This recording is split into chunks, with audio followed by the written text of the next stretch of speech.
മലപ്പുറം താനൂരിൽ നിന്ന് കാണാതായ പെൺകുട്ടികളെ കണ്ടെത്തി. ലോണാവാല റെയിൽവേ സ്റ്റേഷനിൽ നിന്ന് RPF കസ്റ്റഡിയിലെടുത്തു. വിശദാംശങ്ങളുമായി ഇപ്പോൾ മുംബൈയിൽ നിന്നും പ്രേംലാൽ ചേരുകയാണ്. പ്രേംലാൽ, ഇത്തരത്തിൽ സമഗ്രമായ അന്വേഷണമാണ് കുട്ടികളെ കണ്ടെത്തുന്ന ഒരു കാര്യത്തിൽ നടന്നിട്ടുണ്ടായിരുന്നത്. ഇപ്പോൾ RPF എന്താണ് പറയുന്നത്? നിലവിൽ ഇപ്പോൾ അവിടെ നിന്നും കസ്റ്റഡിയിൽ എടുത്തിരിക്കുന്നത് RPF ആണ്.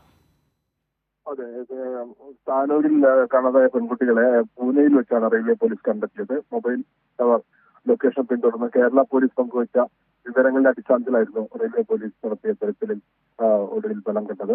കേരള പോലീസ് നൽകിയ വിവരങ്ങൾ പിന്തുടർന്ന് റെയിൽവേ പോലീസ് നടത്തിയ ഈ അന്വേഷണം ചെന്നൈ എഗ്മോർ എക്സ്പ്രസിൽ നിന്നാണ് ഈ പെൺകുട്ടികളെ കണ്ടെത്താനായത്. റെയിൽവേ പോലീസിന്റെ കസ്റ്റഡിയിൽ ആണ് ഇപ്പോൾ കുട്ടികളുള്ളത്. പൂനെയിലാണുള്ളത്. ലോണാവാലയിൽ നിന്ന് ഇവരെ പൂനെയിലേക്കാണ് കൊണ്ടുപോയത്. കേരളത്തിൽ നിന്നുള്ള പോലീസ് സംഘം ഇന്ന് രാവിലെ മുംബൈയിലെത്തി അവിടുന്ന് റോഡ് മാർഗം പൂനെയിലെത്തും. നിലവിൽ പൂനെ റെയിൽവേ പോലീസിന്റെ കസ്റ്റഡിയിലാണ് കുട്ടികളുള്ളത്. 8 മണിക്ക് മുംബൈയിൽ എത്തുന്ന കേരള പോലീസ് കുട്ടികളെ തിരികെ എത്തിക്കുന്നതിനുള്ള നടപടികളാണ് പൂർത്തിയാക്കിക്കൊണ്ടിരിക്കുന്നത്. താനൂർ SIയും 2 പോലീസുകാരുമാണ് വിമാനമാർഗം ഇന്ന് മുംബൈയിലെത്തുന്നത്. രാത്രി 1:30-ക്ക് ശേഷമാണ് ട്രെയിൻ ലോണാവാലയിൽ എത്തിയപ്പോൾ റെയിൽവേ പോലീസ് ഇവരെ കണ്ടെത്തിയത്.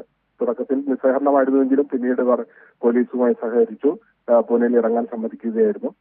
കുട്ടികൾ ഈ ട്രെയിനിൽ ഉണ്ടെന്ന വിവരം കേരള പോലീസാണ് റെയിൽവേ പോലീസിന് കൈമാറിയത്. ഇവരുടെ മൊബൈൽ ടവർ ലൊക്കേഷൻ പിന്തുടർന്നുകൊണ്ടായിരുന്നു ഇത്തരം വിവരങ്ങൾ ലഭിച്ചത്. ആദ്യം ഇവർ CST സ്റ്റേഷനിൽ നിന്ന് പൻവലിൽ എത്തുന്നതായിരുന്നു. അതൊരു സമാന്തര റെയിൽവേ ട്രാക്കായിരുന്നു. അതുകൊണ്ട് എന്തെങ്കിലും സാങ്കേതിക പ്രശ്നങ്ങളായിരിക്കണം സമാന്തര ട്രാക്കിലൂടെ പൻവലിൽ എത്തുമെന്നായിരുന്നു ആദ്യം ലഭിച്ച വിവരം. അതുപ്രകാരം അവിടെ പോലീസ് സംഘവും മുംബൈയിലെ മലയാളി സംഘടനാ പ്രവർത്തകരും എല്ലാം കാത്തു നിന്നിരുന്നു. എന്നാൽ പിന്നീടാണ് ഇവർ കല്യാൺ ഉല്ലാസ്നഗർ അംബർനാഥ് വഴി യാത്ര ചെയ്യുന്ന വിവരം ഉണ്ടായത്.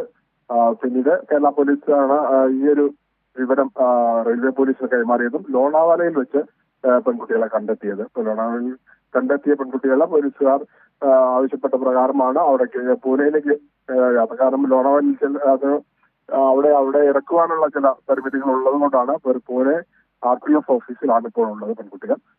രാവിലെ കേരള പോലീസ് സംഘം എത്തിക്കഴിഞ്ഞാൽ ഇവരെ നാട്ടിലേക്ക് മടക്കുവാനുള്ള എല്ലാ നടപടികളും പൂർത്തിയാക്കുമെന്നാണ് അറിയാൻ കഴിഞ്ഞത്. ശരി, പ്രേംലാലാണ് വിശദാംശങ്ങൾ മുംബൈയിൽ നിന്നും നൽകിക്കൊണ്ടിരിക്കുന്നത്.